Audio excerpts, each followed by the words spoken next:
Hi guys, how are you? అందరూ బాగా ఉన్నారని నేను అనుకుంటా ఉన్నాను. సో ఇప్పుడు ఏం చేయాలంటే కనుక ప్రస్తుత ప్రజెంట్ సిచ్యువేషన్లో ఇంట్లో ఎవరైతే ఉన్నారో అక్కడే ఉండి మంచిగా మిర్చి బజ్జీలు వేసుకొని తినుకుంటూ కూర్చోవాలి.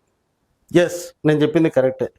ఎందుకంటే కనుక 3 రోజుల నుంచి విడవకుండా వర్షం పడుతూనే ఉంది. సో బయటికి ఎక్కడ పోయినా కూడా ప్రాబ్లమ్స్ ఫేస్ చేయాల్సి వస్తుంది. సో ఎక్కడ వాళ్ళు అక్కడే ఉండి జాగ్రత్తలు తీసుకుంటూ బజ్జీలు వేసుకుంటూ కొత్త కొత్త వంటకాలు యూట్యూబ్లో చూసుకొని చేసుకుంటూ తినుకుంటూ ఉండండి. ఈ రోజే కాదు, కమింగ్ 2-3 రోజులు కూడా ఇలానే ఉంటుంది. కాబట్టి వాతావరణము చాలా జాగ్రత్తలు అయితే పాటించాలి. ముఖ్యంగా జాగ్రత్త పడాల్సింది చిన్నపిల్లలు అండ్ 70 సంవత్సరాలు దాటిన వాళ్ళు.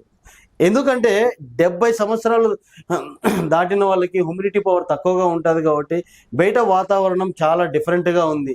ఎందుకంటే కనుక నీళ్లు నిలబడి మురిగిపోయి అక్కడ నుంచి చెడు వాసనలు, దుర్వాసనలు బయటకు వచ్చేస్తాయి. దాంట్లో దోమలు అన్నవి వచ్చేసి వాళ్ళని కుట్టడం వల్ల మలేరియా, డయేరియా, ఇంకా ఏమన్నా కొత్తవి ఉంటే కనుక అవన్నీ కూడా వాళ్ళకు వచ్చే ఛాన్సెస్ అయితే ఉన్నాయి. సో అందుకని వాళ్ళు చాలా జాగ్రత్తగా ఉండాలి. అంటే మంచి మంచి రగ్గులు కప్పుకోవడము, స్వెటర్లు ఉంటే స్వెటర్లు వేసుకోవడము, గరం ఉన్నటువంటి ఆ రూమును కొంచెం హాట్ చేసుకోవడము, ఇలాంటివన్నీ ప్రికాషన్స్ తీసుకుంటే చాలా సేఫ్గా ఉంటారు వాళ్ళు అన్నది నా ఉద్దేశం. మరి చిన్నపిల్లలకు ఆల్రెడీ మార్కెట్లో ఏదో దగ్గు, జలుబు ఇవి చాలా ఉన్నాయి అండ్ ర్యాషెస్ కొంతమంది పిల్లలకి. సో వీటికే ట్రీట్మెంట్ అయితే చాలా మంది తీసుకుంటూ ఉంటారు. దానికి తోడు ఈ చల్లదనానికి చాలా అంటే చాలా ప్రాబ్లం ఉంటుంది, అంటే తొందరగా క్యూర్ కాదు. సో వాళ్ళని కూడా చాలా జాగ్రత్తగా ఉంచుకోవాలి. అట్ ద సేమ్ టైము ఈ వర్షం ఉన్న రోజులు మొత్తం కూడా కొంచెం హాట్ వాటర్, గోరువెచ్చని నీళ్లు పెట్టుకొని ప్రతి ఒక్కరికి కూడా తాపించండి.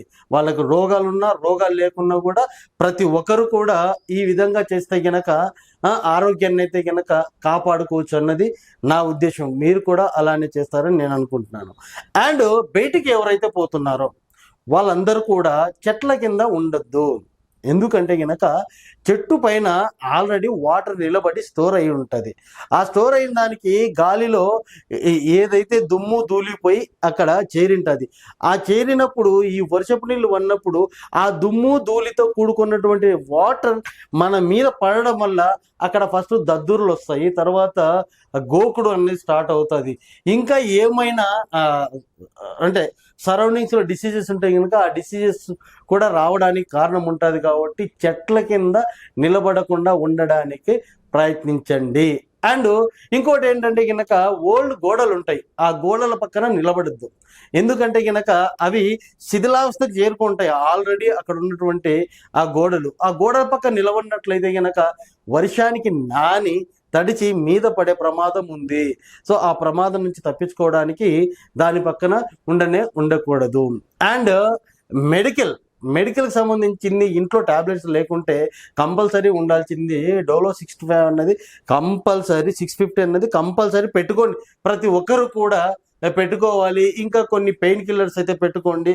అండ్ ఇంకా జనరల్గా ఈ చలికి తట్టుకోవడానికి కానీ లేకుంటే నొప్పులు ఉండడానికి కానీ కొంతమందికి ఈ చల్లటి వాతావరణానికి ఆస్మా అన్నది వచ్చేస్తూ ఉంటుంది.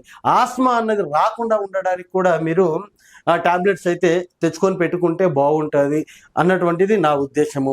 సో మీకు ఎవరైనా డాక్టర్స్ ఉంటే కనుక ఆ డాక్టర్స్కి ఫోన్ చేసి సజెషన్ తీసుకొని ఆ టాబ్లెట్స్ అన్ని కూడా పెట్టుకుంటే కనుక బాగుంటుంది. సో దయచేసి ఇప్పుడున్న పరిస్థితుల్లో అనవసరంగా బయటికి రోడ్డు మీదకి రాకుండా ఉంటే బాగుంటుంది అనేది నా ఉద్దేశము గాయస్. ఎందుకంటే రోడ్డు మీద పలు రకాలుగా పనులు జరుగుతూ ఉంటాయి. మనకి అవసరం లేకున్నా కూడా వేరేవి మనకి తట్టుకోవచ్చు. ఇంకా సిటీలో ఆకతాయిలు పిల్లలు కావాలని ఏదో సరదాగా అట్లా పోయేసేద్దాము, ఇక్కడ ఏం జరిగిందో చూద్దాము అని బయటకు వస్తుంటారు. దయచేసి రావద్దు. ఎందుకంటే ఈ వర్షం అన్నది ఎక్కువ తక్కువ అప్ డౌన్స్ అవుతూనే ఉంది. ఎప్పుడు ఏ నాల పొర్లి అక్కడ వాటర్ సడన్గా వస్తాయో ఎవరికి తెలియదు. ఇంకా కొన్ని ఏంటంటే నాలా ఓపెన్ అయిపోయి అక్కడే నీళ్లు ఫుల్ ఉంటాయి. నాలా అయితే కనపడదు. కనపడినప్పుడు ఆటోమేటిక్గా అక్కడ పోయినప్పుడు బైకులు దాంట్లో పడి ప్రమాదాన్ని మనము కోరి తెచ్చుకున్నట్లయితుంది.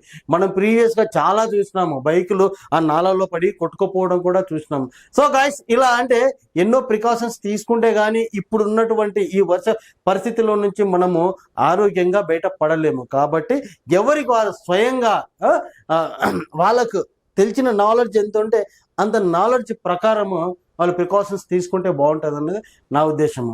ఓకే.